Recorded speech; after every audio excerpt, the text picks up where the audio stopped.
కురుక్షేత్ర యుద్ధంలో కౌరవులు అంతమవ్వడంతో మహాభారతం ముగిసిపోయిందని అందరూ అనుకుంటారు. కానీ ఆ తర్వాత పాండవులు స్వర్గానికి వెళ్లడం, యాదవ వంశం నాశనం అవ్వడం, శ్రీకృష్ణుడు అవతారం చాలించడం, ఇలా అనేక సంఘటనలు జరిగాయి. ఇవన్నీ కూడా మహాభారతంలో భాగాలే. అయితే అన్నిటికన్నా ముఖ్యమైన విషయమేమిటంటే కృష్ణుడు తనకు తానుగా అవతారం చాలించలేడు. కృష్ణుడు మరణించాడు. అసలు శ్రీకృష్ణుడు ఎలా మరణించాడు? ఆయనను ఎవరు చంపేశారు? మరణానంతరం కృష్ణుడు 7 రోజులు ఎవ్వరికీ కనిపించలేదని చెబుతూ ఉంటారు. ఎందుకు? ఆ తర్వాత అతడిని మొదటగా చూసింది ఎవరు? కృష్ణుడి మరణం తర్వాత యాదవ వంశం ఏమైపోయింది? ఈ విషయాలన్నీ తెలియాలంటే ఈ వీడియోను ఎక్కడా స్కిప్ చేయకుండా చివరి వరకు పూర్తిగా చూడండి. ఏ పేరు చెబితే మానవ జాతి ఉలిక్కి పడుతుందో, ధర్మానికి అధర్మానికి మధ్య జరిగిన ఆ మహా సంగ్రామం ముగిసిపోయింది. కోటి సూర్యుల వెలుగులతో సింహ గర్జన చేసిన కురుక్షేత్రం చీకటి అలిమిన శ్మశాన వాటికలా నిశ్శబ్దంగా మారిపోయింది. విజేతలు పరాజితులు అని తేడా లేకుండా యుద్ధభూమి రాజులు సామాన్యుల మృతదేహాలతో నిండిపోయింది. యుద్ధం చివరి రోజున విజేతలుగా నిలిచిన పాండవులు ఆనందించకపోగా తమ బంధువులు సైనికుల మరణం పట్ల తీవ్రమైన మనోవేదనతో చింతిస్తూ ఉన్నారు. ఈ విధ్వంసం మొత్తం చూసిన శ్రీకృష్ణుడు నిశ్చేష్టుడై ఉండిపోయాడు. ఆ సమయంలో దూరం నుంచి గట్టిగా ఏడుపులు వినిపిస్తూ ఉన్నాయి.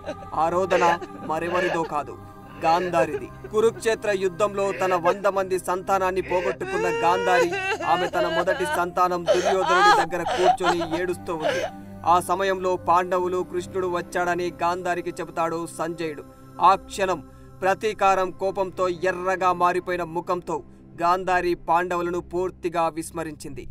ఆగ్రహంతో ఊగిపోయిన గాంధారి కృష్ణుని వైపు చూస్తూ, నేను నిత్యం పూజించే శ్రీ మహావిష్ణువు అయిన నువ్వు ఈ విధ్వంసాన్ని ఆపలేకపోయావని దుమ్మెత్తిపోస్తుంది.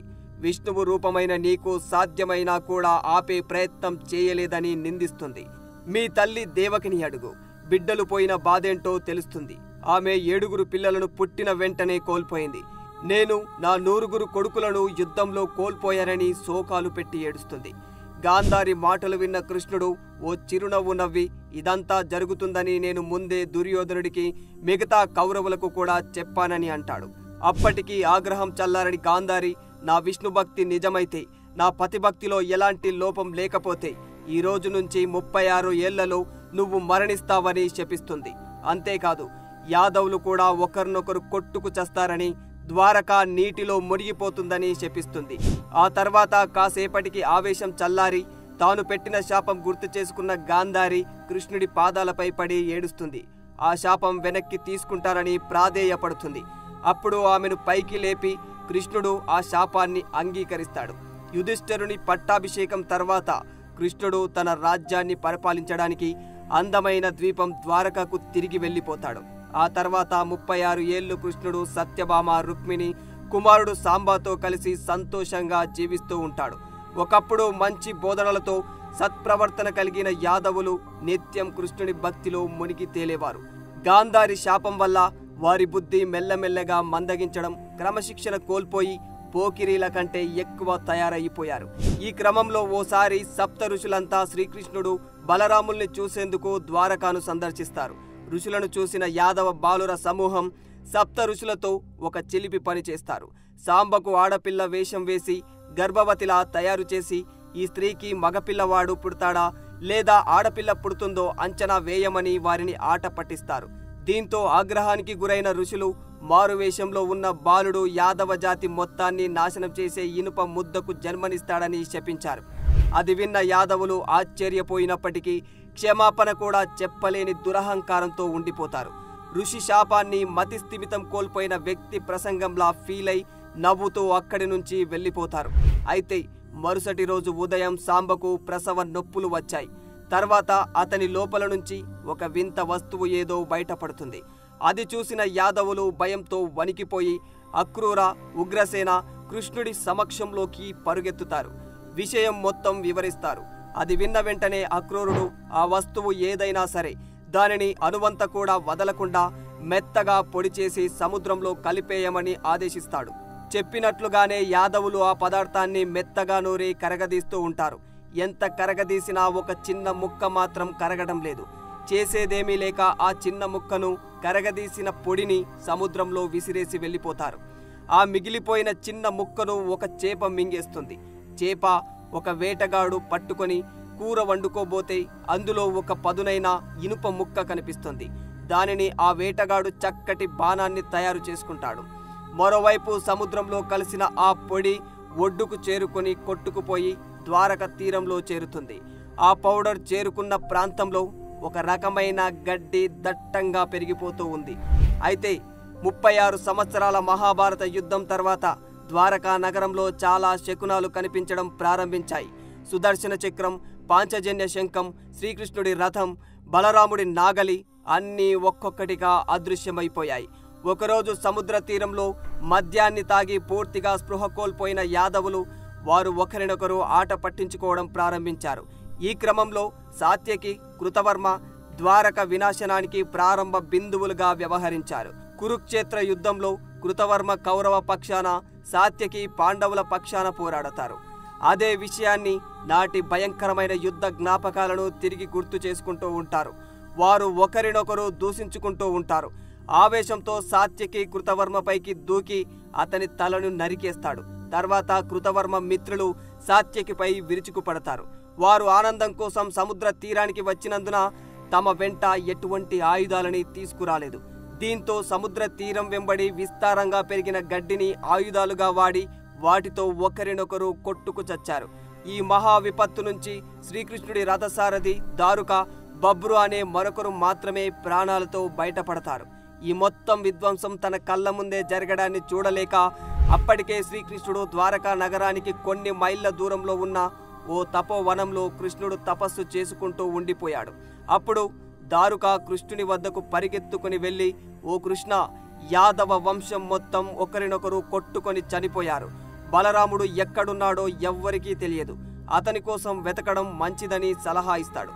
అలా చెప్పడం వెంటనే శ్రీకృష్ణుడు అదే పనిగా బలరాముణ్ణి వెతకడం ప్రారంభిస్తాడు. అయితే అదే సమయంలో వసుదేవుడు కూడా ప్రాణాలు విడిచినట్లు చెబుతాడు. ఆయన అంత్యక్రియలు వెంటనే జరగాల్సి వచ్చింది. ఆ సమయంలో బలరాముడు కూడా ఒక చెట్టు కింద గాఢమైన ధ్యానంలో ఉన్నట్లు శ్రీకృష్ణుడు గమనిస్తాడు. అది చూసిన శ్రీకృష్ణుడు, ఓ దారుక, నీవు వెంటనే హస్తినాపురానికి వెళ్ళి యాదవుల మారణ కాండ గురించి ధర్మరాజుకు తెలియజేసి అర్జునుడిని ఇక్కడికి తీసుకురావాలి. అంతా ఆయనే చూసుకుంటాడు అంటాడు. ఆ ప్రకారంగా దారుక రథం మీద హస్తినాపురం వైపు పరుగులు తీస్తాడు. శ్రీకృష్ణుడు బలరాముడు కూర్చున్న ప్రదేశానికి వెళ్ళి, సోదరా బలరామ, నేను మీతో పాటు ధ్యానంలో కూర్చుంటాను అంటాడు. దీనికి బలరాముని నుండి ఎటువంటి సమాధానం రాలేదు. దీంతో బలరాముడు భౌతిక దేహాన్ని విడిచిపెట్టినట్లు కృష్ణుడు గ్రహిస్తాడు. గాంధారి శాపం గుర్తుకు చేసుకొని యాదవ వంశం నాశనమైపోయింది.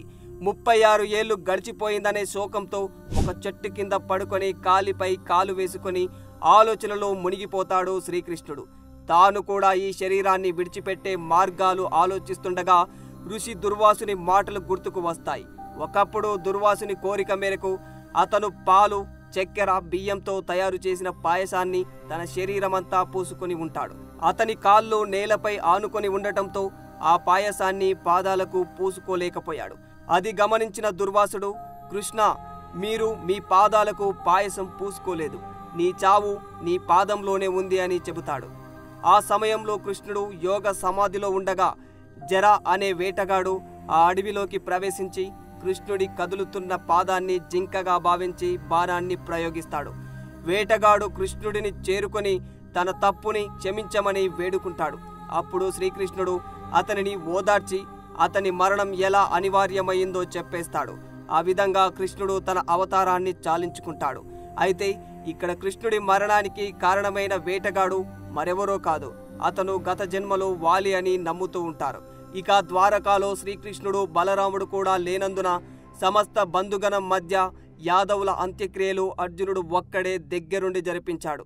కార్యక్రమం అనంతరం అర్జునుడు శ్రీకృష్ణుడికి ఈ వార్తను చెప్పాలని వెతుక్కుంటూ తపోవనంకు వెళ్ళిపోతాడు.